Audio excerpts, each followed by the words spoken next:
欢迎朋友们走进暴龙眼镜爱情保卫战。我们的节目是由 Bloom 暴龙眼镜冠名播出的。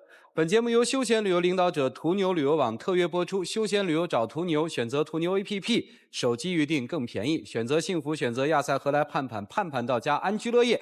本栏目由拉芳柔顺洗发露特别赞助，在这里感谢拉芳柔顺洗发露对本节目的大力支持。爱宝的粉丝在苹果应用商场及360手机助手下载使用天天圈，提出问题就有机会在爱宝节目中得到涂磊老师1对1的解答。使用微信摇电视参与互动并分享至朋友圈，就有机会获得实物大奖。今天我们请到的是著名的媒体评论人于博宏于老师，欢迎于老师。影视演员李彩桦李老师，华谊嘉信的副总裁曲伟曲老师，爱情导师涂磊涂老师。好了，我们先来了解今天的第一对嘉宾的基本情况。我觉得我们之间最缺乏的就是信任。不知道从什么时候开始，我发现他的行踪开始鬼鬼祟祟。我没什么见不得人的，既然选择了你做我女朋友，我就觉得你应该有自信。不是我缺乏安全感，是他频繁的出现问题。真不知道怎么跟他解释清楚，这样天天解释的日子好累啊。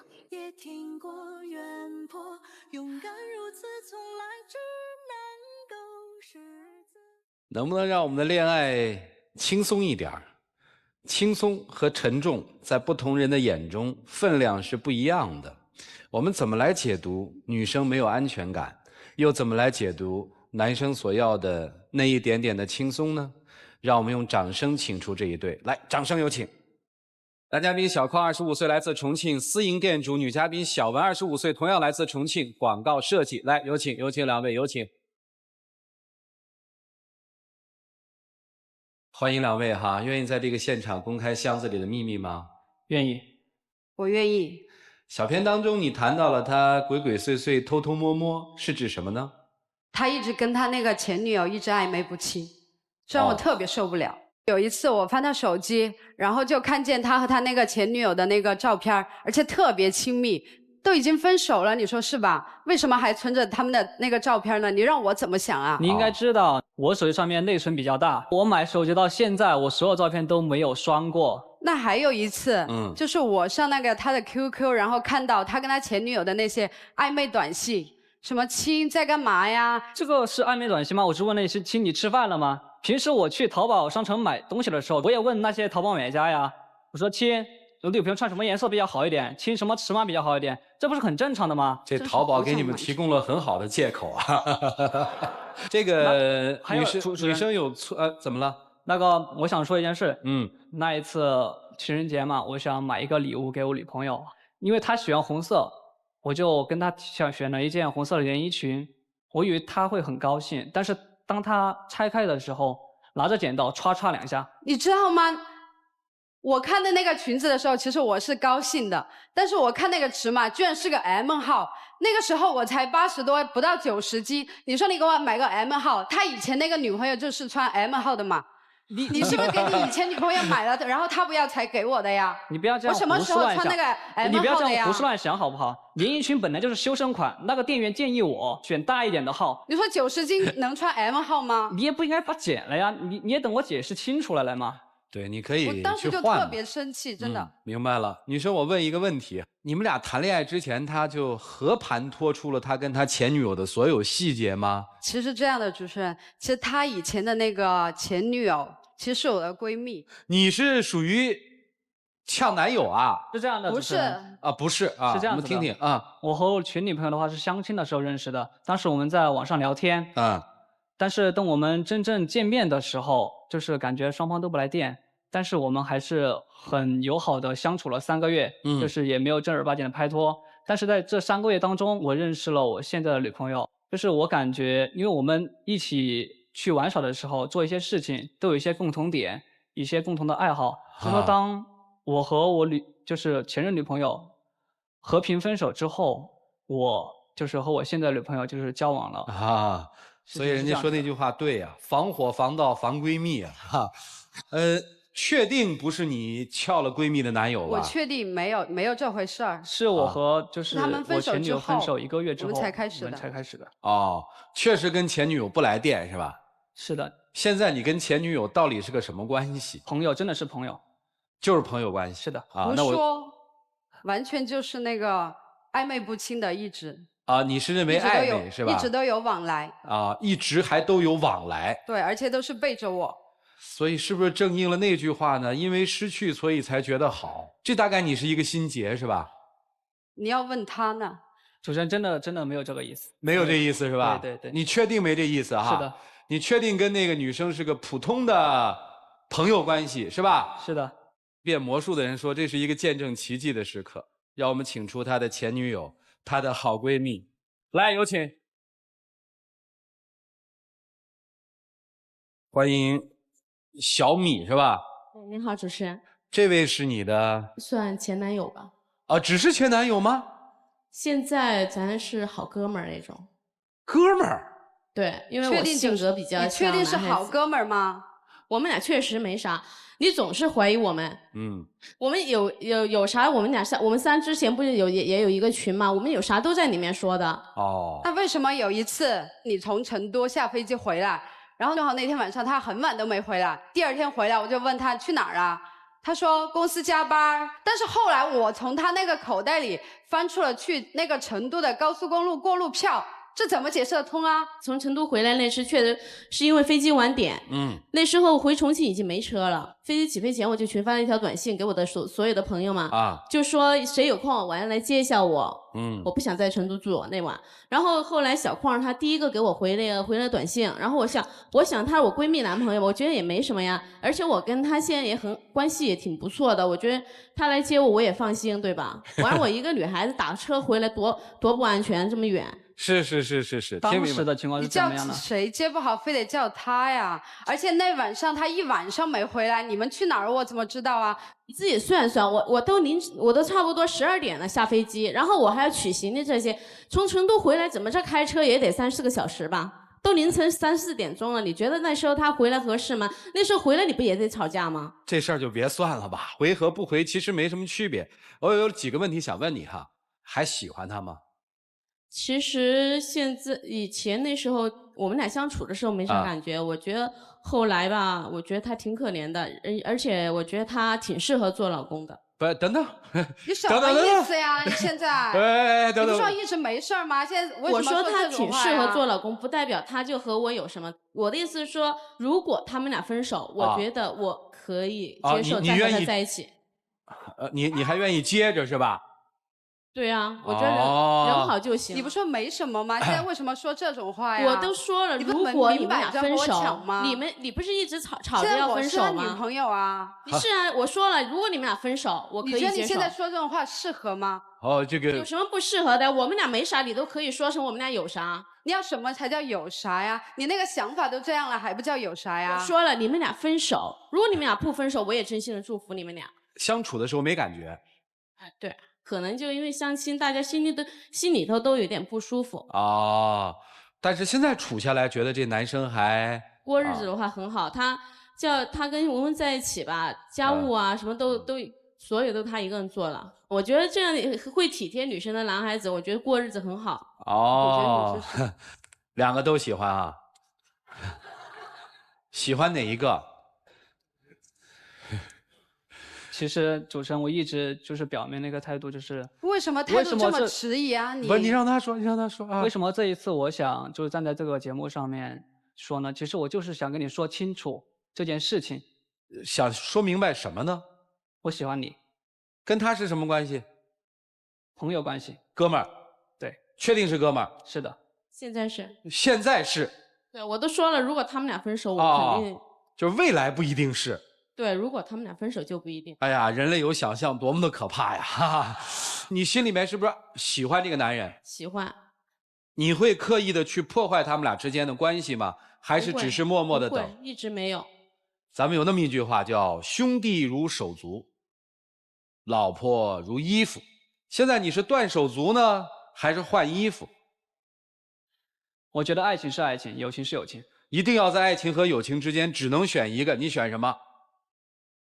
自私一点，爱情。好，来跟你哥们儿说，其实你非常的好。我知道，其实我工作当中遇到很多压力，跟你说了嘛，我有个开导，其实真的是蛮感动的。你真的是非常非常适合做我的一个好朋友，就是做一个好哥们儿。我大概明白，你不用再说下面的，我明白。啊，姑娘，世界上好男人多的去啊，你说呢？我知道。如果文文以后不用这么多疑的话，我希望他们俩还是过得幸福。毕竟我跟文文是很多年的好朋友了。啊，你们俩也是好朋友哈。对，很多年。那就谢谢你哈，你既然已经祝福他们了，我们还是要感谢你能来，谢谢你哈。来，请回，请回，请回。这个感情里面究竟出现了什么样的问题？老师们会怎么看？我们一起进入丘比特问卷。脚踩2只船是很容易掉到河里去的。一个男人穿过2个城市去接你，如果没有特殊关系，重庆到成都往返7、8个小时，而且要瞒着自己的女友去接一个女的。小米走了，我真的非常想问他一个问题：当初明可以做1，为什么要现在做3？早知今日何必当初呢？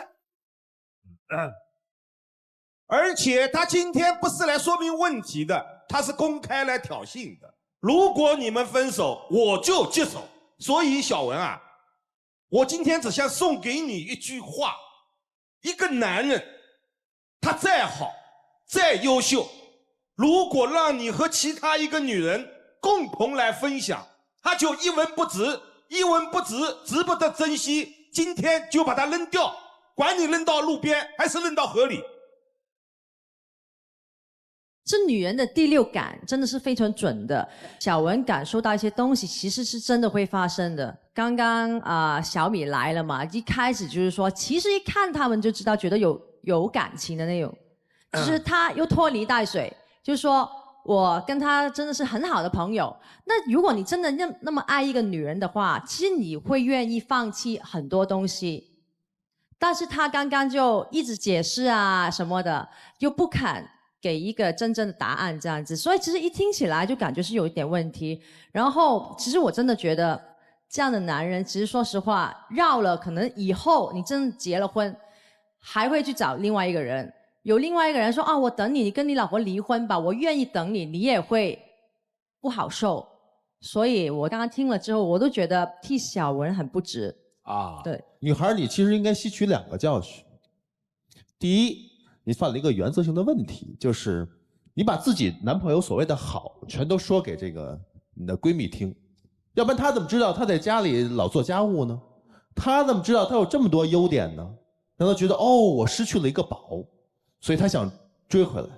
第二，不懂你现在这个男朋友是否真是你想要的那种人，因为有的人真是不怀好意，包括你这个男朋友，对你绝对不忠。背着自己的女朋友那天晚上没回家，你去哪儿了？干嘛了？我接到他的时候，其实已经是1点钟了。接了他之后，把他安顿到酒店之后，我自己再找朋友，在朋友家睡的。几点了？你接到他几点了？给他安顿下来几点了？你又找什么朋友？几点了？你去自己又住下了？就是为了证明这个问题，其实我自己是留了一条后路的。哦，还有后路？哇，都想好后路了，多缜密啊！我高中的语文老师是住在成都，当天晚上我是在老师的家里面住的。你怎么说一套是一套的呀？之前你还跟我说你去朋友家打牌了呢。我就是怕你不相信，怕我说我和女朋友、前女朋友一起怎么的。其实我现在都不纠结这个问题。女孩听我说啊，兄弟，我觉得你是不太轻松，因为你撒了一个谎，你要不断的去圆谎。何必呢？做人何必如此不轻松呢？所以兄弟，要让自己轻松，最唯一的一个做法就是坦荡。我相信你没有跟那个女生晚上发生什么，但是我想问的是，你明明知道她是个醋意大发的女人，你为什么那么想去接你的前女友？一个承诺。什么承诺？做一件我力所能及的一件事。你力所能及的事儿？是。你所指的承诺是在微信上答应了他是吗？是在我能力范围之内，除了不，你跟他做过这种承诺吗？你说只要是我能力范围之内，甭管我们分了手还是没分手，我只要能做到，我都会去帮你。这只是一件事，是这样子的。之前他做过一件事情，让我特别感动。谁？前女友。做了什么事儿？真累啊！说啊！他做了什么事儿让你特别感动？你说呀。这个太多细节了，太多细节了，情感上面的和他有关，我不想在这个你舞台上面现在的爱说这件人事是谁呀？啊？但是我这样告诉你，我绝不认为你去机场接他是一个所谓的什么承诺。你要是真正的承诺对你的前女友好，真正尊重这2个女人，你就应该清清楚楚地对待她们。我还更多的想要从你的内心深处去了解一下，你只是在某一种迟疑的态度，是有了参照物之后的对比之后的一种茫然。但现在我认为不是这样，你肚子里没有一句真话。《红楼梦》里面有一句话：妻不如妾，妾不如妓，妓不如偷，偷不如偷不着。我知道，我早就知道了。偷不是不如偷，是不如偷不着。这句话不光是容易形容男性，也可以适用于女性。你就是那个参照物啊。从整场的表现我们可以看得出来，真正嫉妒的人只有一个，另外2个人好大度啊。而嫉妒是爱的唯一表征，有嫉妒一定有爱。那种所谓的宽容，我不认为是爱。比如那个女生所说的，她适合做老公，但是我不爱她，可是我可以接受。她分明一点嫉妒都没有，这是不正常的表现。而男生也是这样，如果爱一个人，一定会更多的注重他的感受。就说这个去机场接他的这个事儿，我就不明白。就明明知道自己的女朋友这么在乎，明明知道他会大发雷霆，冒着那么大的风险要去接一个前女友，是什么在吸引着他？他心里很清楚，就是那个介于你之外的暧昧。如果没有你，他们大大方方的在一起，在不了一块儿。就是有了你，就是躲着你更好玩。这就是刚才所说的，偷不如偷不着。有些人就是这样的，大大方方谈恋爱他不要，他非要去偷。哎，我问一下男生，你觉得哪个女的更爱你？我妈妈。我说这2个人，我说这2个人啊，你明明知道我在问什么，你说你妈妈更爱你。好狡猾，我觉得他真的是。他根本就是左顾言有其他，不愿意表露自己的内心真正的表征。我一开始我真正的认为前女友是垂帘听政的那个人，他既不想要你，但是又觉得偷着比较乐。而你呢，你一方面想对前女友诉说，一方面呢又想跟他在一起，你很迷茫。现在看来不是迷茫，你就是2头都想站着。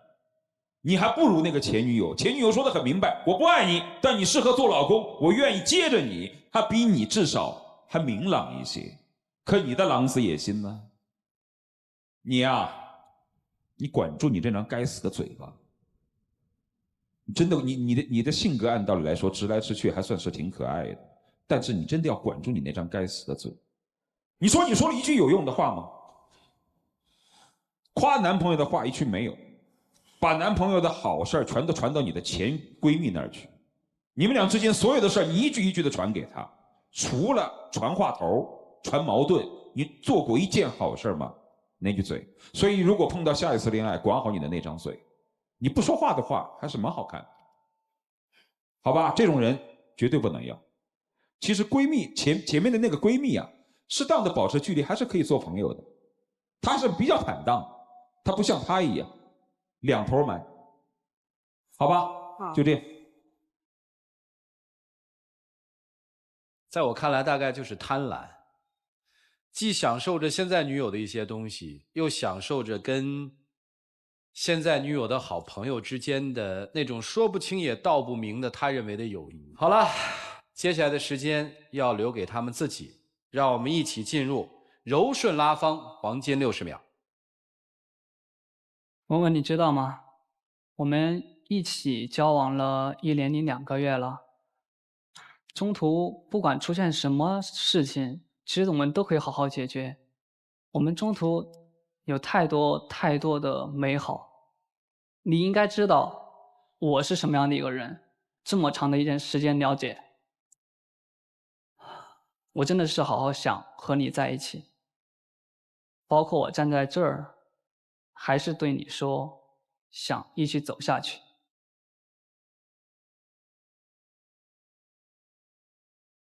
就听到男生一个人的表白哈，两位交换一下箱子吧。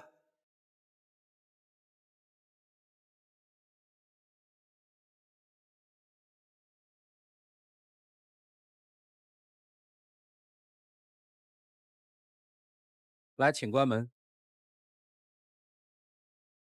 我们来看他们自己的选择吧。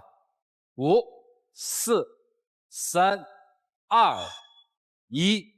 5、4、3、2、1，请开门。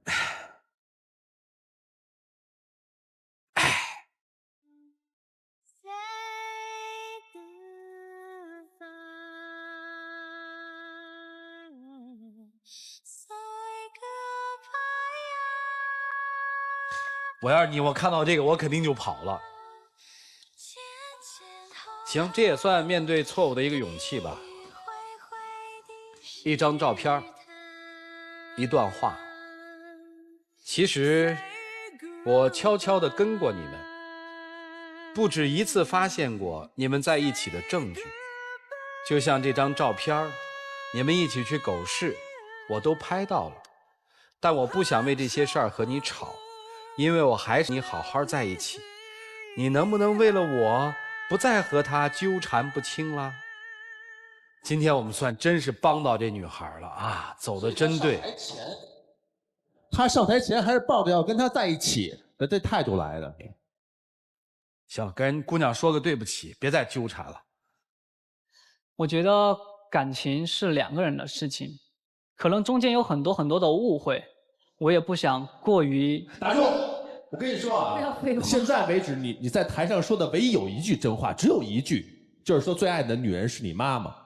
所以我希望你在这台上说出你今天的第2句真话，别再编了，多累啊！我说一句话吧，真话啊！抬起头，好好的过日子。啊，听懂了，听懂了，听懂了，听懂了。从今天开始，我要抬起头，好好的过日子，不再做那些偷偷摸摸的事儿，就这意思嘛，要见光嘛，对吧？我即使是跟朋友，那我们就谢谢你的到来，请回吧。谢谢老师们，谢谢谢谢谢谢。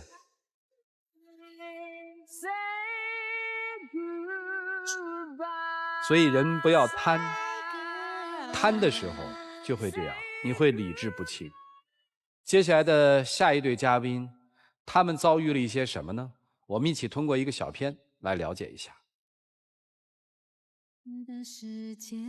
其实我现在最想知道的是，我在他心里到底是什么位置。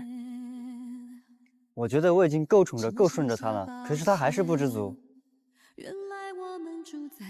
难道在一起时间长了，爱情就会变淡吗？他什么都不会做，还总要求我这样那样，这太不公平了。如果不公平，也是他对我不公平。现在我对他好失望。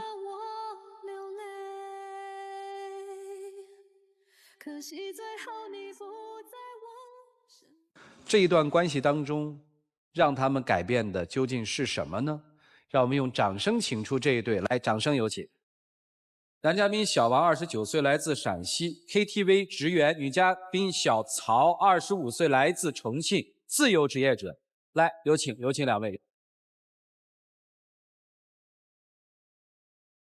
愿意在我们的现场公开箱子里的秘密吗？愿意。愿意。谈恋爱多久了2年了。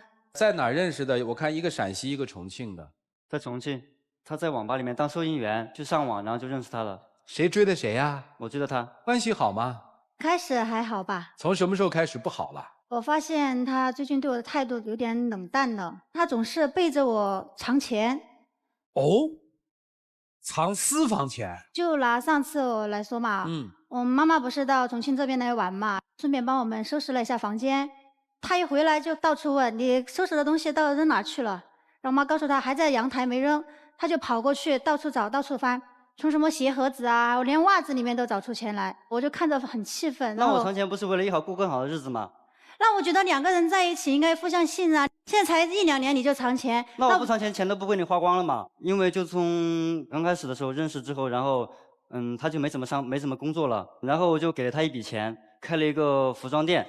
刚开始的时候呢，经营还可以，然后后来不是出了个什么电视剧嘛，然后他就整天待在家里看电视剧，一天也不出门。后来因为经营不善，导致店被关门了。那我刚开始的时候不也挺积极的吗？然后店里就我一个人打理，就觉得挺累的，我就稍微在家里休息了一段时间，就这样。哦，那后来不是因为经营不善导致关门的吗？后来都没有生意了，如果我再不把店转出去的话，那岂不是全亏了？我最后还不是给你剩了一点吗？他投了多少，你剩了多少？投了大概10多万吧，转出去之后还有3、4万块钱左右。还好，没有血本无归啊。后来呢？然后后来隔了一段时间之后，然后我又给了他一笔钱炒股。刚开始的时候，我给他说什么时候买，什么时候卖，让我买哪一只卖哪一只。然后刚开始他都听我的啊。然后后来过了一段时间之后，他就不听话，他就自作主张。我买的时候不是后来也拿回钱给你了吗？也挣了钱给你的呀。那如果你听我的，你会亏吗？会亏钱吗？那这个投资都是有风险的，我也不想这样，对吧？那如果你听我的，你会亏吗？也许亏得更多。然后后来反正他，我不是没上班嘛，然后他后来就每个月就只给我1000块钱的零花钱，然后信用卡这什么都给我停了，也不让我用了。这都不讲了。然后有一次他回来给我讲，他说他看上了一件那个貂皮大衣，让我给他买。我开始答应给他买，然后后来又说3万多块钱，我说这么贵我怎么可能给你买？他瞒着我，刷了我信用卡里面3万多块钱。当时接到那个短信我就疯掉了，我马上就跑回家了。但是你知道一个女孩子嘛，反正谁不想要一件那样的衣服嘛？哦。那有钱的时候我还是肯定会给你买，但是现在没有钱了，没有钱，你透支我信用卡3万多块钱，我怎么办？那我这件事情后面不是给你道过歉了吗？那道歉有用吗？那钱都没了呀。姑娘，你为什么不上班呢？我现在在找工作，上了班啦，现在找到一个服装导购嘛，在上班。自己老板不做，非要给别人打工，也是有性格啊。你们接着说，后来呢？其实我最后还是因为那件事情才伤心的。就是我不是后来发现自己怀孕了嘛，开始的时候他还陪我去检查呀，什么还关心我啊什么的。然后后来过了一段时间，然后我就发现他每天都回来很晚，要么回来就睡觉，也不关心我一下。那你不知道我作业长的每天回来是很晚啊？你也知道怀着孕一个人在家里面，你不知道问候我一下吗？那你一个人在家做一个人的饭不可以吗？每天回来还要我给你做饭？那我前面有一次不是出血了吗？检查说不能做家务，也不能站得太久，这样会对那你不能做家务，你一个人做一个人的饭不可以吗？又没让你给我做饭，对不对？那我也不想着等着你回来呀，我每天都等着你回来。行，我也想你多陪一下我呀。这孩子呢？我关注孩子。孩子就最后掉了。做饭做的？不是，然后后来是因为他每天回来就只对着他的那个手机。然后看什么的乱翻，我就怀疑他嘛。他说是客户啊什么的什么，我半夜3更回来了还聊什么客户呀？那我跟朋友聊 QQ 不可以吗？聊微信不可以吗？反正我心里面始终就有个怀疑态度啊。然后后来我就叫我的好朋友嘛，然后加他嘛，试探下。后来我女朋友告诉我，他跟我女朋友提出了一个要求，就是说他有需求。那我这个不是没见面吗？我怎么知道你那时候有没有跟其他的外面的异性的怎么？我也只能通过我的好朋友这样试探了一下才知道的呀。那我什么样的你不了解吗？对不对？但是那段时间你回来对我的态度真的让我无法接受呀。那因为那段时间我工作忙啊，是不是？你再忙，你回来我怀着孕啊，总应该关心我一下吧。后来呢？后来孩子是因为就那次他晚上回来喝多了一点，然后就强迫我了嘛，然后就那次孩子就没了。哦。对于这个事情，后来我也给他道过歉了，我也非常后悔，因为那天晚上确实。道歉有用吗？道歉有用吗？孩子都没了。因为我那天晚上确实也喝多了。所以说我就觉得这让我很对他很失望，所以我就想跟他分手。毕竟在一起2年多了，我还是爱着他的，就想留下他。你爱他？对。你爱着他，跟他好姐们儿暧昧？没有。约了吗？约了。跟人表达了吗？没有。没有，他姐们为什么说有啊？人家要破坏你。我不就约他出来吃个饭嘛，结果他也没出来呀。哦，没出来。对。为什么约呢？说一个比较奇葩的问题，作为一个正常的男人，1、2个月，你可以吗？我告诉你，你这个问题很荒唐。哪一个做丈夫的没有经历过自己老婆随意怀胎？都像你的话，天下大乱了。这是你的品质有问题。你是舍不得他？是的。还是说你现在找不着新女朋友？舍不得。他有哪些好呢？他虽然没有上班，但是家里面的基本上家里面的内务基本上都是他在打理啊，很体贴。他体贴。对。还有别的吗？因为我一直爱着他。你相信他会改变吗？我不知道。不知道，所以疑惑，但是有点舍不得，是这意思吧？是吧？那应该怎么办呢？听听老师们是怎么说的，一起进入丘比特问卷。刚才讲了你那个藏钱，小王这个钱倒还真的藏得很有水平，但他也真的该藏起来。小曹呢，你那个圈套设的也蛮有水平的，最后你还真的上钩了，这个也就说明你确实在这个问题上你存在着很大的问题。但我想我在说你的同时，我们应该看到问题的核心所在。现在世界上有一个最愚蠢的问题，就叫做你为什么不爱我？小曹，你真的不知道答案吗？我不知道。我此刻真的不同情你。孩子掉了很可惜，但你们2个人现在这样的状态，不适合要孩子有孩子，否则会害了孩子。因为你这个做妈的，你根本还没有长大。一个女人为什么要靠一个男人养着？这是你很显然存在的问题。不工作，还不断的乱花钱，这是永远不会有家庭地位。事情一码归一码，在你怀孕期间，他的那个行为我们要谴责他。真的，作为一个男人不应该这样，但作为一个女人，你也要反思。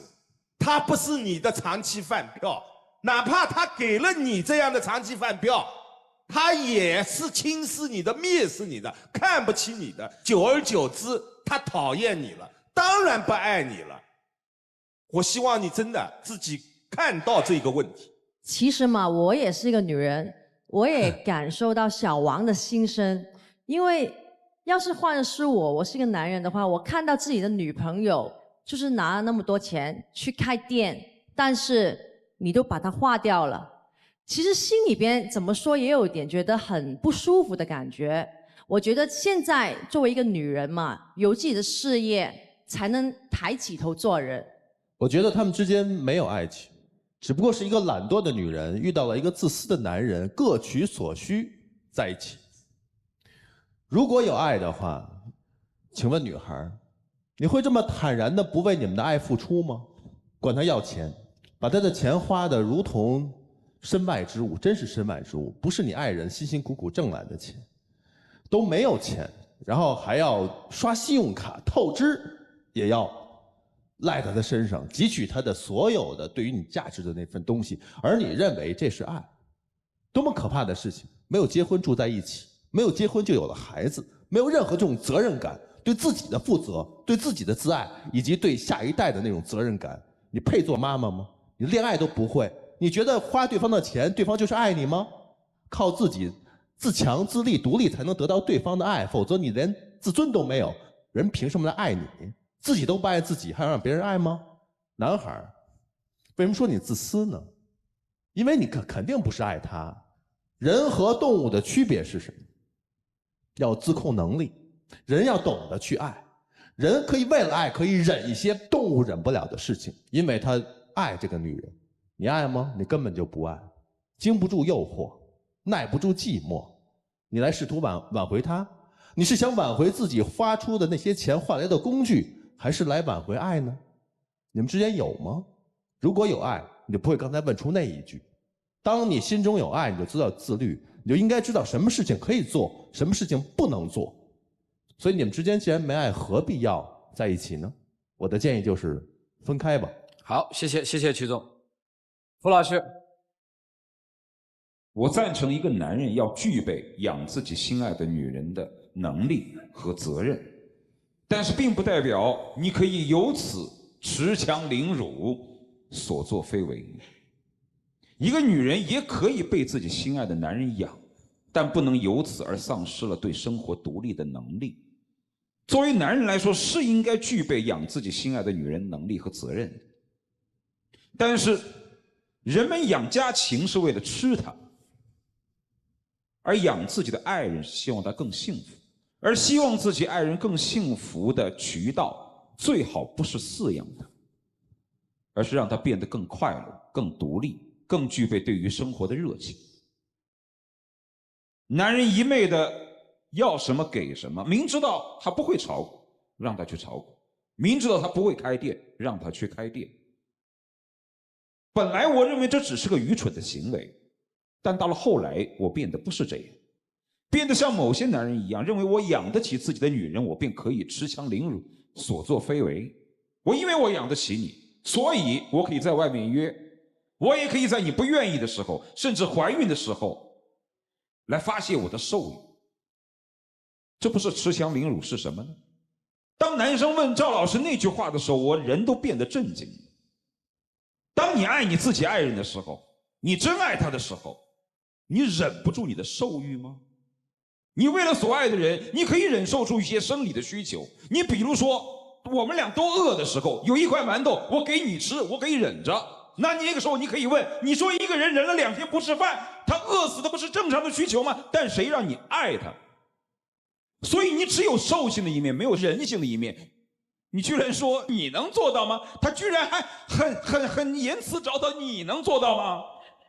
他是人，所以他能做到；你不是人，所以你做不到。你还好意思在这儿问别人？女人可以被自己心爱的男人养，但是不能由此而丧失了对于生活独立的能力。不是说女人不可以被男人养的，可以。我们看到很多全职的家庭主妇，她并不是简简单单的做一个金丝雀，她操持好家务，分解男人的压力，她甚至可以分解男人工作上的压力。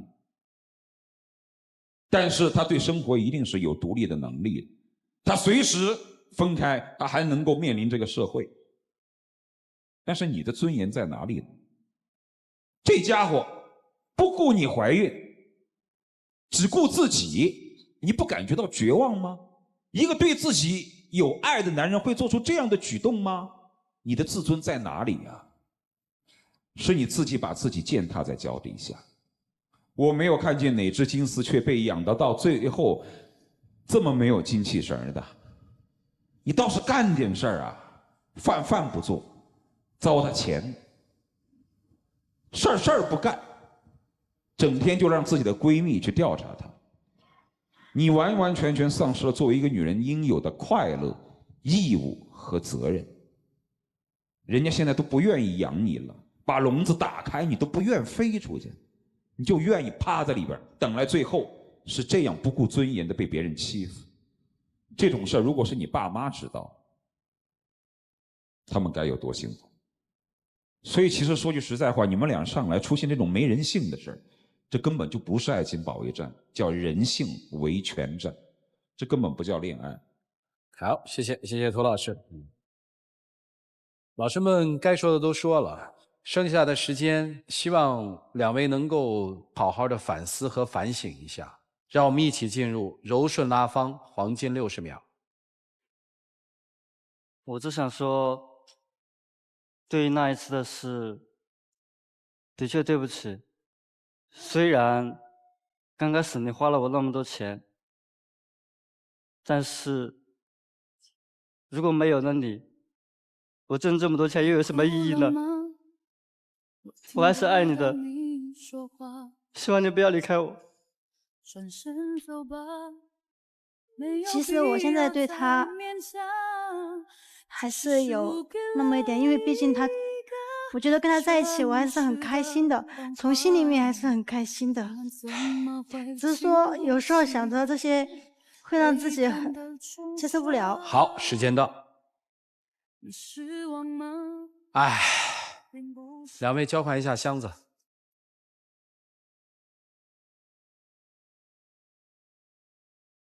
请回吧，谢谢你们。请关门，请关门啊！有点可怕，挺让你有点那个绝望感和无力感的。但是我一直在说，在我们这个舞台上，我们提供的只是一些思考的角度，因为生活呢，还是要别人两个人自己来过的。好了，接下来一起数5个数，看看他们自己的选择。5、4、3、2，正开始。5、4、3、2、1，请开门。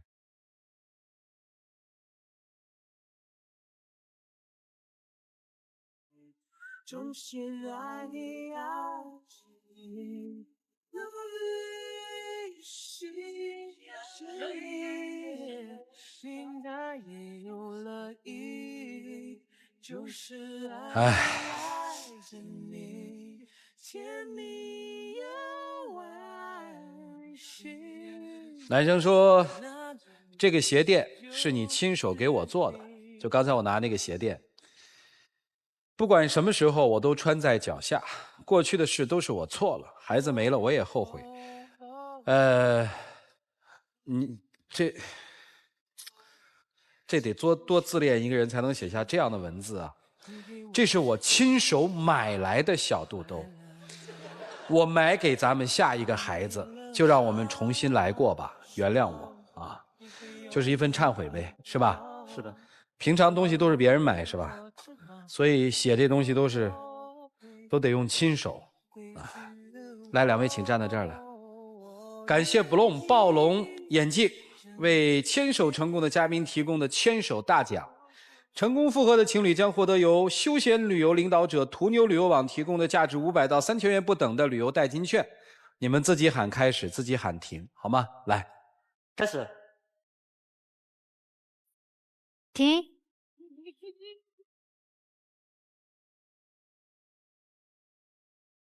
选择幸福，选择亚萨河来盼盼，盼盼到家，安居乐业。接下来我们有请我们的小话筒来，有请。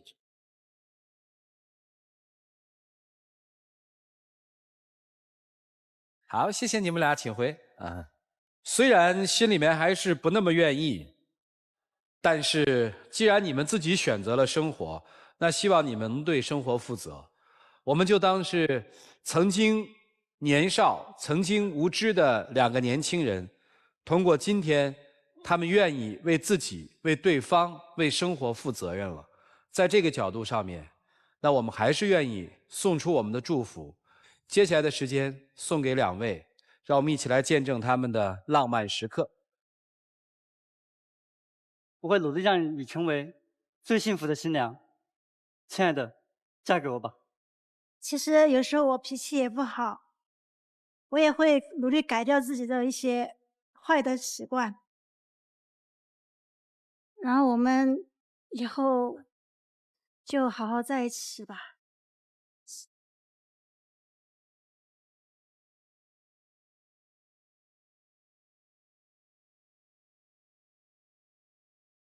愿意对生活负责任吗？愿意。愿意好好的带他吗？愿意。别再胡来了，好吗？谢谢。回吧。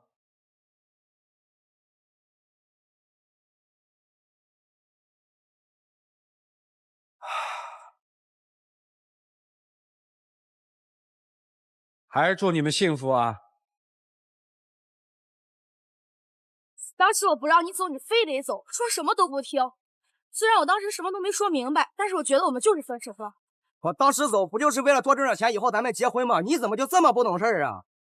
我以前跟你说了多少遍了，我现在不想结婚，你逼我逼得那么紧，咱俩现在分手了，我跟谁交往都和你没有关系了。什么叫没关系了？我就感觉咱们从来就没分开过，反正我就是不同意你跟别的男人在一块儿。你说你现在又回来找我，我也挺难受的。你现在能不能别逼我逼得那么紧啊？让我自己想想怎么选择。我现在明确的告诉你，你必须得回到我身边，不能跟别人在一块儿。看小片的时候，听到现场观众都乐了哈。爱情里还有必须是吧？那这一对的冲突应该怎么解决呢？来，掌声请出他们，掌声有请。男嘉宾小鱼，27岁，来自山东酒店管理；女嘉宾小白，23岁，同样来自山东，是一名健身教练。来，有请两位，有请。欢迎两位哈。27岁，23岁，认识几年？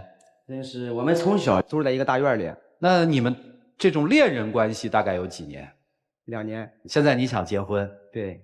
可是这个小片里面女生说你们分手了是吧？对，因为他当时嘛，他就说我们就处了2年的恋爱关系，然后后边大半年多他都是在南方跟他朋友去做生意，不让他走，然后他非得走，走了之后吧就也不跟我联系，就觉得我们俩就濒临那种要散的状态了。哦，两个人以前的感情好吗？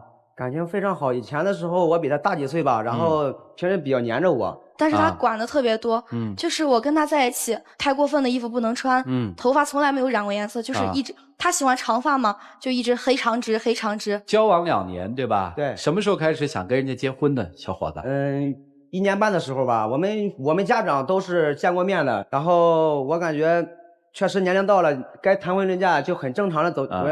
他也是同意，也没当时说很反对，我同意了吗？然后跟我一块去看酒店。我跟你说了 N 遍，我不同意。那你为什么要陪着我一块去看酒店、订酒席，或者是？那是你想去，你非拉我去。但是我没说就是一定要现在就要结婚吗？明白，就先看看啊。这个后来怎么去的南方？南方这个正好有个机会，我朋友嘛都在那里一块儿，我们说合作点东西。赚钱在哪赚不都一样啊？那去的话，可能就1年的时间，就可能在这里3年、2年、1年半。我当时不让你去，你跟朋友抱怨。然后他朋友说：“就这样的姑娘，你跟她好干嘛呀？”就是，然后他也跟着。我们商量好都去了，就光等我自己。就因为你不同意，我去不了。我那你去了干嘛？连我电话都不接呢？不是不接，去了之后非常的忙。有的时候我给你回过短信，也给你回过电话。有的时候，那你怎么样？你说的是回短信、回电话都是后来吧？你前2个月你接过我电话吗？你接了电话就说啊忙，一会儿给你回，等到晚上12点也不回。后来我回过去的时候，你怎么说的？不是在夜店就是在酒吧。你说的是后来，刚开始走的时候是你不联系我，后来你想着联系我了，你当初早干嘛去了？就是从刚开始走到后来，我听着时间好像不很长哈。你去南方现在有多久？6个多月。等于男生的意思是说想娶她，所以去南方挣钱去了。对。钱挣回来了吗？有了，但是钱有了，人没了。确实，我去了之后有忙的时候，确实顾及不着她，然后也。到晚上的时候给他打过电话，然后也确实我去了之后也挺苦的，他没人陪着他，然后我自己感觉也挺自责。现在这么自责，早干嘛去了？晚了是吧？我给他发短信也好，打电话也好，他几乎就是不是很理我啊。打电话偶尔接，偶尔不接，短信几乎就不回，然后感觉心里很别扭，当时脑子非常乱，也就从那边说了一声之后我就回来了，回来。到他上班工作单位去找他，没有见见他，没办法就到他家门口就等嘛。1点半的时候，一个出租车开过来，然后他也出来了，还有个男的。后来呢？然后我找他去，到底说一说，见面嘛，这怎么回事哈？他的态度挺坚定的。坚定啥态度啊？很生我气，想跟我分手。想跟你分手？已经分手了。那你现在是单身还是有朋友啊？而且我现在已经有男朋友，就刚才他说的那个，当时。那个男孩去接我约会什么的，他就在我家附近守着，就特别无理取闹。我觉得你现在有男友，是这意思吧？你知道他现在有男友吗？我感觉他是很生气嘛，烦我去南方，可能就是气我。你是气他吗？你想太多了。因为我们2个人从小的感情就非常深，然后包括我们开始交往的时候。都彼此，咱俩已经没关系了，而且我现在跟谁在一起都和你没关系，而且我今天还把那个男生给带来了，因为我不想他总是那么闹。哦，大家都没法好好生活。我们能见见那男生吗？可以。那你帮我们请一下。就在台下。主持人好，夏琳老师好。哦，他喜欢都是同款的，你看。来。怎么称呼？小张。小张，对。怎么认识的？在夜店朋友的生日聚会上。啊，认识了多久差不多2、3个月吧。才2、3个月？哎，哦，你们俩现在什么关系？他俩没关系，恋人关系。朋友而已。我们是恋人关系，听好是恋人关系。这有你来的什么事？我来是保卫我的爱情，跟你没关系，好不好？他和你已经没关系，他单方面已经和你分手了，你知道不知道？那是我们2个人之间的事情，跟你没关系，根本就没分过手。我去南方也是为了他，他单方面，我父母已经同意我们的婚事。我想说一句，我现在还不想结婚呢，你不要老说结婚这个事儿。喜欢这小子什么？就是我做什么事儿他都能陪着我去，就支持我。他不像跟他在一起，就是什么事儿都管，什么事儿都拘束。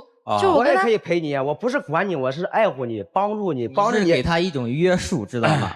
你不约束，在约束他，成这样，以前黑头发，现在这个样子。他现在这样怎么了？我很喜欢，他现在就该保持他的个性。个性，你知道他想要的，他去做，他就让他去做。你是在干什么？他喜欢什么，不喜欢什么，你永远把他圈起来，知道吗？这像亲爹和干爹在吵架啊！我要这样管闺女，不行，我要这样管闺女啊！他黏你吗？他相对来说比较黏我，因为我一直在非常的去照顾他。你能给他什么？你能给他什么？我能给他力所能及，我能给的东西，你别跟我说话。好，你能给的是未来，未来有什么？美满的家庭，很好的生活。你想要的都有。好。我想要什么了？我就想有人现在就是我不让他去南方的时候，他不去，他能在身边陪着我。我可以回来。你能给他什么？我能力所能及的，我尽全力我会给他。女生，我问几个问题好吗？你心里还有他吗？有。啊，有哈，不可能那么快就忘掉，是吧？那你心里有他吗？没有。其实我们俩并没有真正的交往，就是他这2个月是一直在追我。哦，他是在追你是吧？对。追到手了吗？还没有。哦，那你今儿把他弄来干嘛呢？因为我觉得他真的有点很过分。我觉得我就现在我可以完全接受新的生活，因为我就是现在也有一直都是在他阻拦，知道吗？一直都是他阻拦。别说话，注点意，我跟你说。接着说啊。我就想告诉他，其实现在他不在，也有人在身边照顾我，我也过得挺好的。哎，我问个问题，是没人照顾咱过不下去是吧？因为我就特别那种依赖人，就依赖他依赖的习惯了。哦。就很不适应他。所以得有另外一个人你来依赖是吧？那你觉得你到底是跟他分了还是没分呢，姑娘？分了。没有。分了。没有。你们俩好了吗？才不算，还在。你是一个追求者。对，因为怎么说呢，在他和我告诉我他是没有男朋友的，我始终认为他告诉你他没有男朋友。对对对，你一直认为他单身。对，我喜欢他啊，但我认为他所说的和他分手就已经是真正意义单方面的分手了，他没必要再去纠缠他。好，明白了。姑娘，你到底喜欢谁更多一点呢？是我。在一起很痛苦，再给你重述一遍啊。我也不知道。究竟应该怎么办呢？女生这么痛苦，2个男生火药味又如此之浓，一起进入丘比特问卷。为什么非要说女生过得很痛苦呢？我倒觉得她过得挺开心的。很多女生在一个男生身上得到她所有想要的东西过后，总会觉得有一些欠妥。比如说，我喜欢一个男人无时无刻不在我身边，那同样我也喜欢一个无时无刻不在我身边的男人，还要给我一点空间。可是这个无时无刻不在我身边的男人给不了我空间的时候，我就会去找一个能够补缺的人。那这个补缺人恰恰就是什么？我想干嘛就可以干嘛，我想染头发可以染头发，我想染指甲可以染指甲，并且他还可以听我倾诉。所以我觉得2个男人合为一体，可能还真的是这个女孩才想要的。所以我特别想问这个男孩，你们交往2个月，对，这2个月你们都会做什么事情呢？怎么说呢？吃饭、看电影，比如说还有哪一些？他上下班我会去接他，去送他。上下班接送。对，他去做什么事情，我会尽我所能的抽时间去陪他。所以我就特别想要问女孩了，既然你那么的希望一个人无时无刻不在你身边，那为什么你还界定他不是你男朋友呢？其实我今天叫他来就主要是想气一下他，因为我觉得他太过分了。爱情不是找一个备胎或者找一个第三者来气他的，那样是对爱情来讲最大的一种侮辱。如果你真的是爱这个人的话，你不应该再找一个人上来这样去侮辱他对你的纯洁的爱。其实我也想告诉他，就是即使他不在，也可以过得很好，同样是有人可以照顾我。如果一个女人总是要求一个男人照顾她的话，她跟养在家里的宠物没有任何的区别，而且那也不叫谈恋爱了，那就叫我被别人圈养。所以我倒觉得，如果从我的观点来讲，我倒觉得这2个男人都不是你想要真正爱的人，因为你没有办法给予他们爱。真正的爱情是我给你，你也给我，彼此之间互相爱，但是你只有索取，所以你叫索爱，不叫爱情。我觉得这个女孩呢，现在是在利用你，来气她。为什么呢？刚才这句话已经亲口从这个女孩嘴里说出来了，你被人家当了一个备胎都谈不上。仅仅是一个希望自己男朋友回到身边的一个工具而已。女孩太自私了，而且也太傻了。你既阻止不了她去南方，也不能让她回来，而你采取的方式恰恰是一错再错。你不给我回电话，你不给我回短信，那好，我也不给你回电话，我也不给你回短信。你不是喜欢是什么黑长直吗？我就给你来一个黄短怪，目的是什么？目的就是让你回来。但这种表达爱的方式太愚蠢了，你这样只能是既失去了他，等这小伙子明白过来之后，他也会弃你而去的。你真正爱谁？你真正心里只有谁？告诉我们。只有我。你别说，你就是说的太多，做的太少。你说出这句话，既可以有可能得到你的男朋友，也要给这位男孩一个交代，同时你要跟他说3个字儿：对不起。那小张，我想问你，你什么时候知道他前面这一段？在我们认识不长时间，他断断续续的给我抱怨，给我诉说过一些他们之前的一些事情。然后知道了以后，你就特别义愤填膺的想要取代他，然后也不认为他是有欺骗你的嫌疑，是吗？我到现在认为他没有欺骗我吧。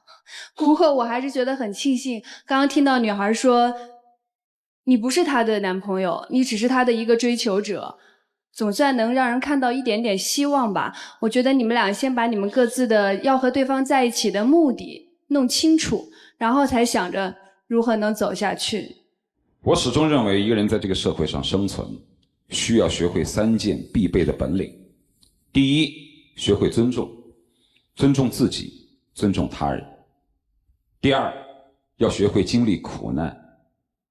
第三，要耐得住寂寞。如果人人都耐得住寂寞，每一个结了婚的人晚上各回各家，每一对恋爱中的恋人能够饱受短暂的相思之苦，每一个独身的人能够在寂寞当中好好的慎重的等待自己的爱情，这个社会会和谐许多。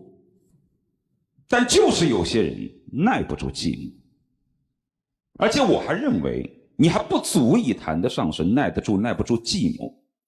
我们说一个人的时候那叫孤单，想一个人的时候那才叫寂寞。不是因为寂寞才想你，是因为想你才寂寞。你还算不上是寂寞，你只能说是无聊。还别说什么3年之痛7年之痒了，什么时候就缩短到6个月呢？这太可怕了。而且从实际情况来说，6个月都不到，就那么需要依赖了？你口口声声说你很依赖他，你怎么不跟他去南方呢？你口口声声说依赖他，你黏着他，但是你在他黏着他的同时，你不能回报相同的忠诚。所以说好好想想吧。我觉得有的时候寂寞挺好的，能够让人冷静自己，想清楚自己要干什么。不能够忍受寂寞的人，在人格上相对不完整。跟男生说一句，不要企图去喊醒一个想要装睡的人，否则的话你就是在装醒。你口口声声的话都是说醒醒吧，我才是爱你的那个人，醒醒吧，那些在你身边招蜂引蝶的人不过是想片刻的占有你，我们有10几年的感情，我才是全世界对你最好的人。其实不是他在昏睡，是你在昏睡。对方已经跟你说的明明白白，没有你的时候任何人都可以来代替你，人家不愿意跟你结婚，任由你拉着我去看那些所谓的酒店，准备婚礼的各种事情。按道理来说，这是情侣之间手牵手的一种非常兴奋的行为。他丝毫没有，他是为了应付你，压根不想跟你在一起结婚。你还不明白吗？你还以为他是昏睡的，你要喊醒他吗？是你在装睡，你在自欺欺人。所以说不要昏睡。十几年的互相了解，就换来今天的这句话吗？你不觉得不值得吗？如果你今天离开他，跟别的女生在一起，记住你的那些所有束缚的方式，第一不对，第二违法，第三没用。给人自由，一个人愿意跟着你，重视这段感情，你不用去求，不用去抢，他也是你。还有你大概是在这段感情当中最悲哀的人物了，因为他不是非你不可，你是寂寞的调剂品，这是你唯一的价值。当他说我只是拉他来气他的时候，你分明脸上有了一丝丝腼腆，有了一点不好意思。其实你也不是很有底气的，对吧？他心里真有你吗？你在他心里几斤几两，你不清楚吗？你很清楚的。如果没有他离开时候的寂寞，你怎么挤得进来呢？所以你心里非常清楚，你跟他在接触的这段时间当中，他心里有没有你。所以说一个男人可以勇敢的去追求自己的爱情，但是是心里有你的女人，而不是暂时利用你排解寂寞的女人。好吧，在这儿重新拾回自己的自尊，去寻找自己新的爱情。这个男人你也应该好好的拾起自己的自尊，该怎么创业怎么创业，该怎么奋斗怎么奋斗。还是有很多女孩子比他好嘛，对不对？就这样吧。亲爱的，全世界都不理解你的时候，我知道你是什么样的人。咱们接触这么多年了，我真心知道您现在做的所作所为，主要是为了什么。所以啊，这就是这个世界上面很多匪夷所思的事情可以发生的理由和原因。有一个人是这样的，总有一个人会喜欢和欣赏。所以女生珍惜今天这样一个清晰选择的机会，爱谁就是谁，两个都不爱就都走开，因为你要追求自己的生活。你还愿意表白吗？我想。你想？你还表白吗？表白。这是爱宝第一次在黄金60秒的时间，有3个人同时说话。我来排一下顺序，好吧？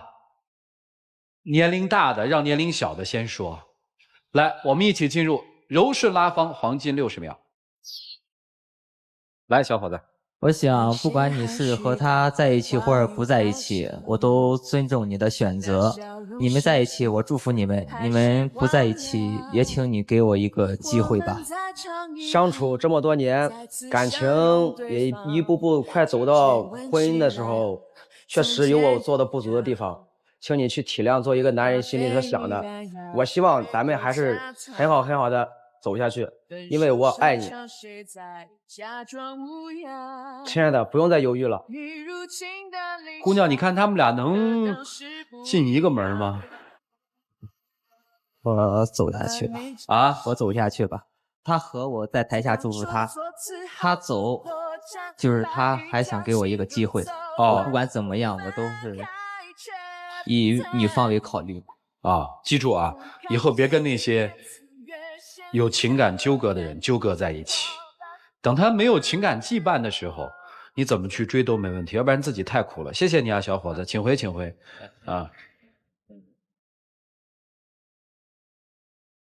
两位请回。看了一场糊涂的爱啊！来，请关门，请关门。接下来的时间，我们来看看他们自己的选择。5、4、3、2、5、4、3、2、1，请开门。就是爱你，爱着你，有悲有喜，有你，平淡也有了意义。我很开心你能做出这样的选择，我也不去了。回来陪你。以前都是我在为你改变，我希望你以后能够把你以前不好的方式都改掉。可以，没问题。我还是想，就是给女孩小文啊，就是同样作为女性，给你一点建议。不管你的另一半是因为什么原因要暂时的离开你，不管你有多么的迫切想要他回到你身边，你都不可以以很快的速度和别的异性交往，因为这是一个女孩不自重的表现。我希望你能改正这一点，我也祝福你们两个人。你赶紧跟那个小伙子说句对不起吧，明明自己有男朋友，然后还跟人暧昧不清。其实我俩的事儿他知道的都挺清楚的，其实他也知道我今天拉他来的目的啊，然后跟他说声对不起。这差不多哈。成功复合的情侣将会获得由休闲旅游领导者途牛旅游网提供的价值500到3000元不等的旅游代金券。你们自己喊开始，喊停。你喊吧。开始。枪。接下来我们打开我们的幸福之门，有请我们的小花童选择幸福，选择亚塞和来盼盼，盼盼到家，安居乐业。你们将获得由中国面膜领导品牌丝布天使之魅提供的精美的面膜。他们有一句广告语，今天特别适合他们俩，叫给你我想要的美。接下来我们一起来见证属于他们的浪漫时光。亲爱的，把手给我，做回我的女朋友吧。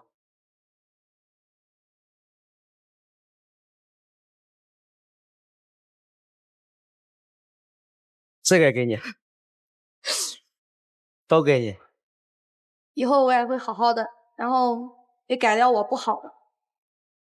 来，手拉手走吧，祝你们幸福啊！我们来看下一对嘉宾朋友，在他们的爱情道路上碰到了怎样的困惑？我跟他交往1年多了吧，他身边有一些朋友总是莫名其妙的，说我有一些问题。最让我接受不了的就是他一次又一次的挑战我的底线，跟身边一些异性朋友还依然暧昧不清，而且他跟他前女友还有联系。我觉得我自己这边是没有什么问题。我跟异性交往的话，我自己也会有一个度而已。身边的朋友呢，又不断的向我敲警钟，所以这段感情，我还是觉得我得再三考虑的。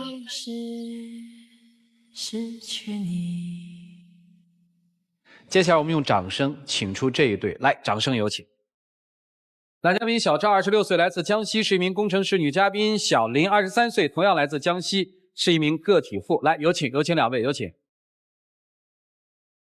欢迎两位哈，怎么认识的？源于一次那个朋友聚会，当时我手机出了点小问题，然后他就挺绅士的帮我解决了，然后我当时就觉得他挺热情的，后来就留了一个联系方式，这样认识的。那是多久之前的事儿呢？1年以前了。今天两个人为什么来？我就发现他跟异性之间的一些暧昧不清的关系让我很苦恼。换而言之，你是希望我们能改变他，而不是要跟他分开，是吗？也不是。那你今天为什么而来？今天的表现吧。我觉得我根本就没有他想象的那么坏，其实我觉得我还挺好的，他对我有点误会。好，你说在你们交往半年之后，你发现这个男生有一点点花心，是吧？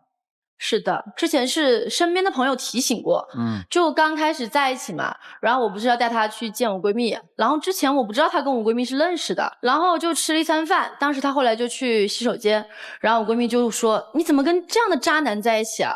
他就说了我男朋友一些跟异性朋友保持一些暧昧不明的关系，然后当时我就很不开心，我还跟我闺蜜吵了一架，后来我闺蜜就走了。那个事情我不是跟你解释了很多遍吗？你那个闺蜜我当初很早就认识，在2、3年前，她在一次很多人的时候，她跟我表过一次白，知道吗？然后我当时可能拒绝的方式，那个女孩子就是不是很开心，让她丢了面。然后她可能后来知道你跟我在一起了，她就以那个事情报复我。好吧，如果闺蜜是曾经追过她追求者，那我身边那些异性朋友为什么也这样说她？我就搞不懂，难道男性也追你吗？我都不知道你是不是傻。你那些男性朋友对你有意思，你看不出来呀？都已经玩了10年8年了，怎么可能有意思？现在才说啊，等到你都在一起了再跟我说有意思。10年8年，人家小时候不懂爱呀，然后后来慢慢的跟你接触了，觉得你这个女孩子挺好的，人家想跟你在一起啊。我觉得我们一直都是知己的关系而已。在谈恋爱，人家就想拆散我们，然后跟你在一起。你看不出来啊？后来你发现什么了吗？有一次我身边也是玩得好的朋友打电话，就是说他亲眼看见他去一个酒吧里面，而且撞见了他2、3次了，而且是跟同一个女孩子，感觉就是不是那种普通朋友的关系。那个女孩子还是在酒吧上班的，所以我当时就很生气，我觉得他就是故意去看他的。那个女孩子是我好早之前就认识的一个普通朋友，而且我去玩不是我单独自己去，我是跟我一大帮朋友一起去。因为他身边也是喜欢泡吧人比较多，然后他后来有一个朋友就自己开了一个酒吧，然后他就叫了我好几次了，然后我当时就说那我就不喝酒吧，我就陪他去一次吧。结果刚落座就有2个女孩子过来，就说啊什么什么什么好久不见呐，然后就说好久没来玩了，没看他们什么什么的。当时就关系就感觉让我很不舒服。后来我就去下洗手间，等我刚上完出来，我就看见一个女孩子浓妆艳抹的那种，然后穿的是那种很紧身的包臀裙，然后就这样搭在她的肩膀上，跟她很亲密的俄语，我不知道他们在说什么，然后当时我就发飙了。我真的是跟他在一起之后，我就很少去酒吧了。所以我去了之后，人家就之前的一些很熟悉的朋友看到，当然会过来打个招呼。女生的意思是说，男生在酒吧里有一些跟其他异性的暧昧举动，除此之外还有别的吗？就是后来，因为那天我不是发火了嘛，第2天然后就说哄我开心，然后就是出来吃个饭。刚开始吃饭还挺开心的，我后来就发现，他那个衣服领子上有一个很黄颜色头发，可是我头发明明是黑色的然后当时我就很奇怪，我就问他，我就质问他那个头发哪来的。是这样的，那天我中午我在你总有说辞是吧？好说。中午我在公司上班，然后我有个女同事，她在办公室睡觉，她就问你那件衣服穿不穿，借我穿一下，我有点冷。然后我就直接借给我同事穿了，然后可能就是因为这个原因，上面有头发。我不信，反正这个气根上面好像信太够啊。就我感觉他离我已经越来越远了因为半年之前，包括他刚开始追我的时候，对我不是这样子的，可以用一个词来形容，就暖男吧。但是我觉得他跟我在一起之后的表现，让我觉得他不仅暖了我一个女孩子，他还暖了其他的人。因为他一直在玩一个叫陌陌的软件，因为这个软件就是一个就是约会啊、交友啊，我觉得他都已经有我这个女朋友了，他怎么可能还会想着去交别的女孩子呢？他那里面还晒了他跟其他女孩子的合照，然后当时我就很气，而且他不仅发合照，他还就老是组织那个群聚会，你知道吗？陌陌这个东西，我当时跟他在一起是跟他在一起之前好早的时候玩的，跟他在一起2年前。因为一大帮朋友都在玩嘛，然后基本上就相当于是一个交流的一个工具。然后后来我跟他在一起之后，我就真的是很少去玩这个陌陌了。很少，可是你都有个外号叫陌陌小王子，我当时听了之后我都很无语。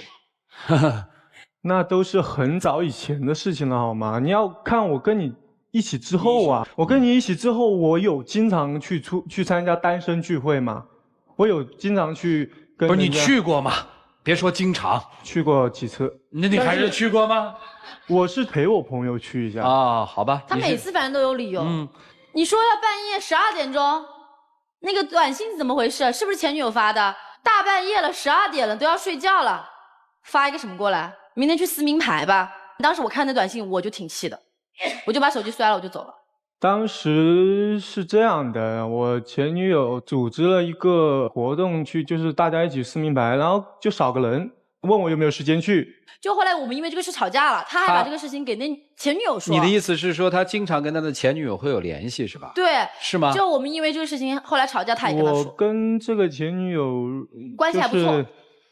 我们分手之后，跟他就是一个非常好的一个知心朋友的关系。他都跟他前女友还保持联系，你觉得这样作为女朋友，我肯定心里不舒服。你不也跟你前男友保持联系吗？就前段时间他大半夜接个电话，哭得稀里哗啦的。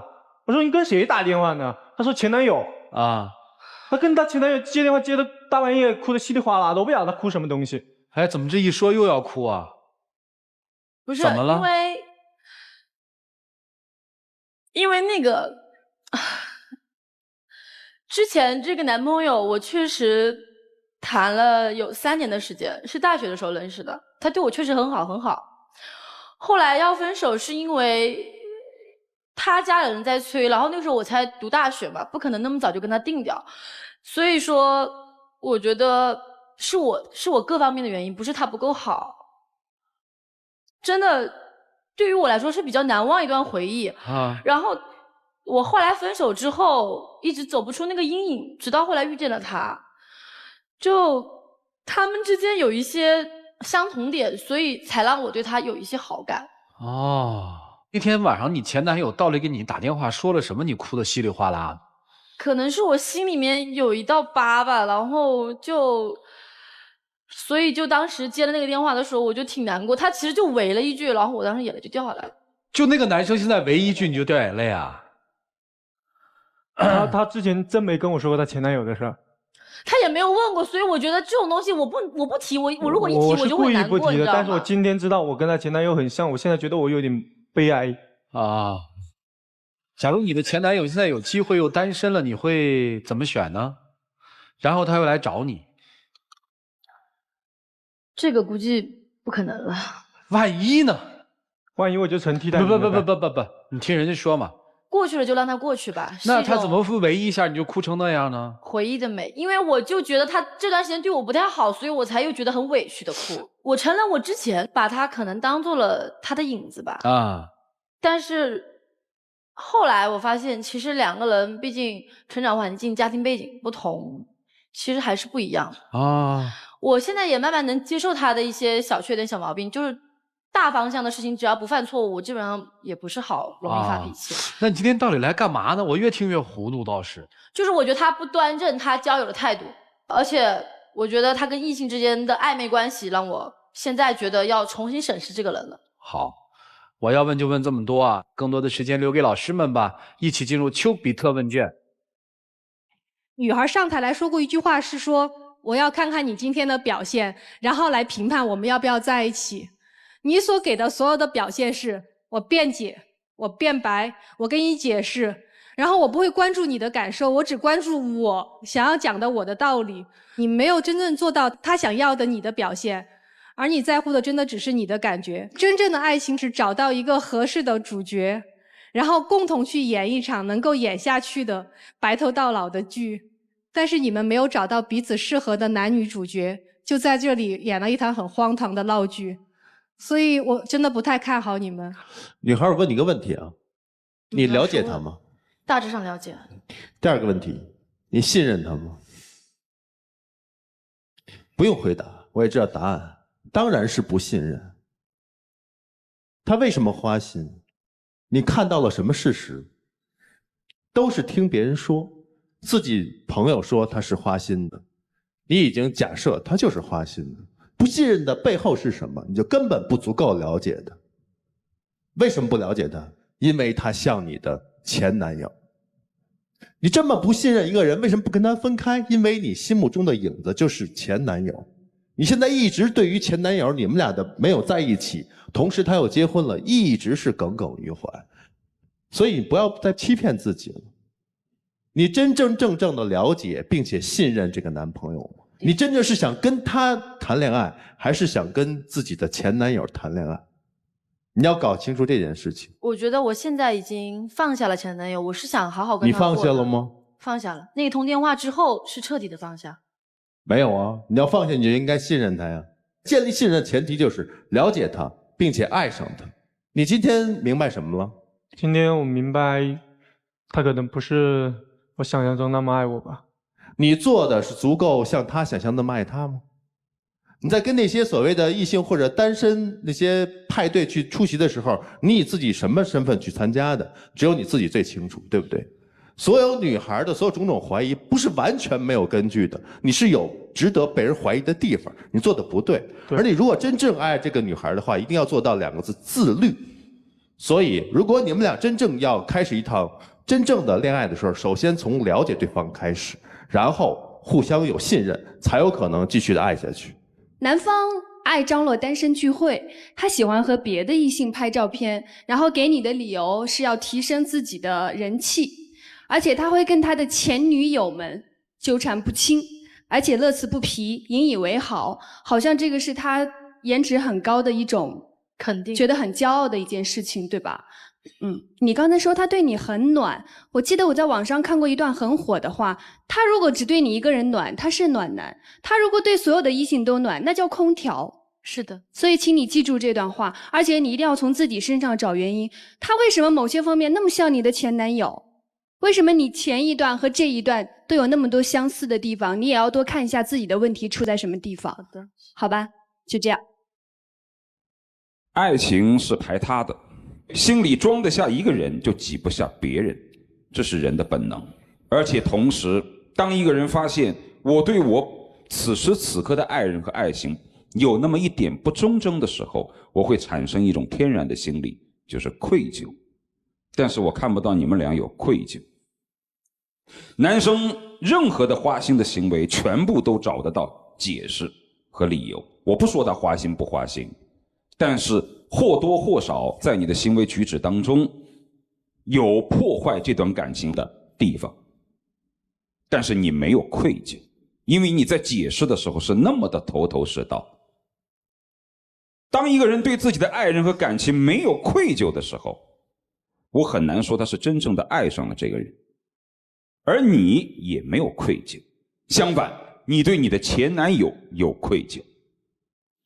你说你放下，但是你刚才提起他，你明明还差点要落泪。你说他不要花心，是他的花心可能针对了不同的对象，但是其实你也没有那么专一的。你的思绪的很多部分有没有放在前男友身上？有没有时时刻刻把他和前男友去对比？这是一种极度的不公平。但是你也没有愧疚。一个女人为谁落泪，而且是那么的情不自禁，拦都拦不住，你说她喜欢谁？这已经一目了然。第二个问题，为什么明明知道一个男人是一个空调，但是依然对他念念不舍，会因为一些小的温柔而忘记了大的是非？因为不甘心。越有女人抢他，我就越要站着他，而不管这个人到底有没有必要值得我这样去付出，那是因为他有太多的可争抢性。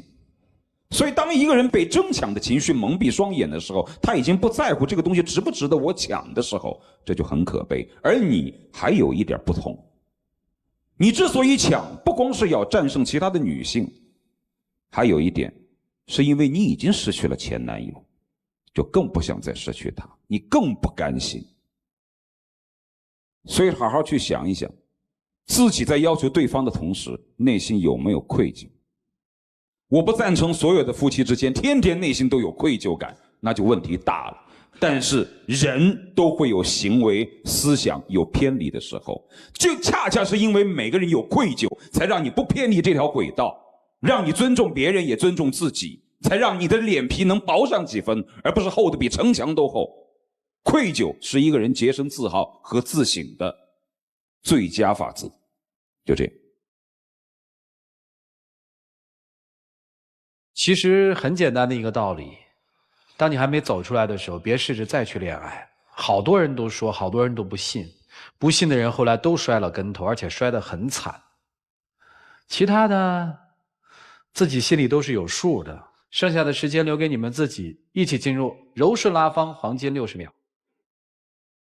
跟你在一起1年多吧，刚开始在一起，我觉得我们在一起还是挺幸福的。然后后来由于一些种种的原因，可能你对我产生了一些不信任和误会。我觉得可能是我自己行为上有做得不好吧。但是我也希望你以后能够更加的成熟一点，懂事一点，不要太多的去猜疑。然后我这边我也会妥善的处理好我自己的异性方面的人际关系。希望你能感觉到我对你独特的好，希望我们一直走下去，让那些不看好我们的人见证我们的幸福。你确定以后你能做到这一点吗？你能断了跟异性之间比较暧昧的关系吗？如果不能的话，我看我要考虑一下了。能的话就再说吧。来，两位请回，请回，谢谢你们。这边还有东西要交给他。哦。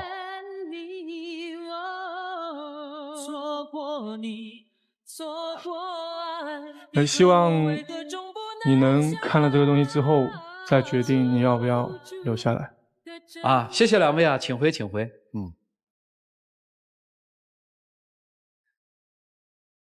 来，请关门。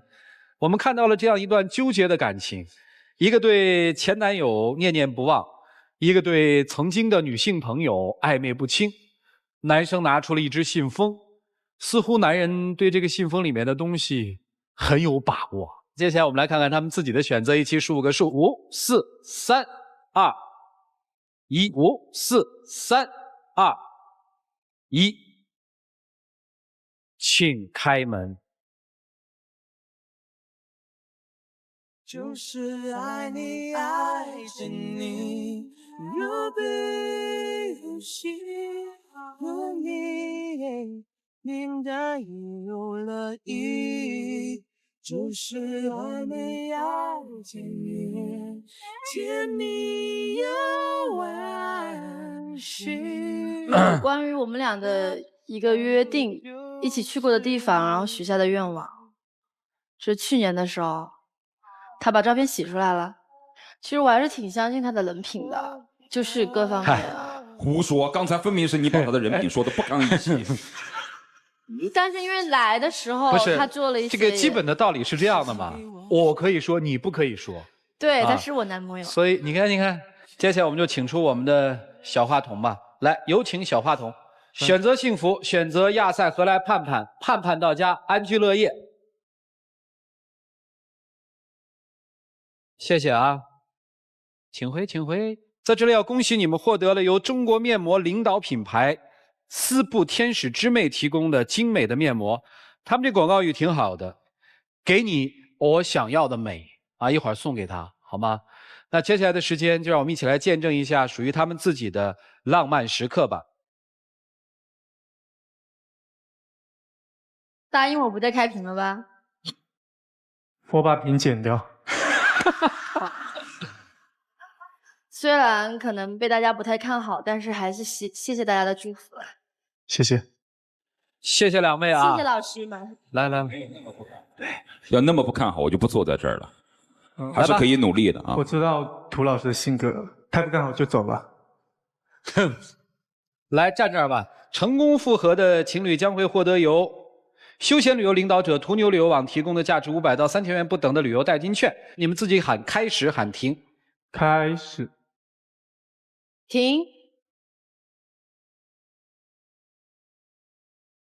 谢谢两位，祝你们幸福，请回。对。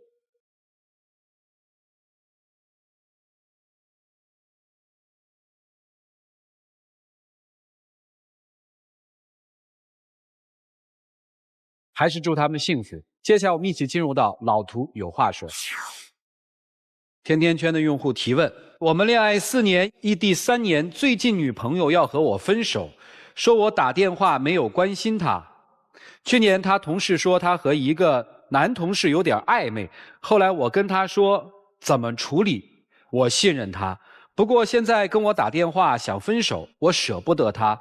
之前也说过一次，是考验我的，这次又提分手，是不是在？你的女朋友是不是在考验你不重要，重要的是在生活当中，我们每一个人都在经受时间的考验。其实，在生活当中，恋人之间谁也别去考验谁，因为谁的智慧都不如生活，生活是最大的考验。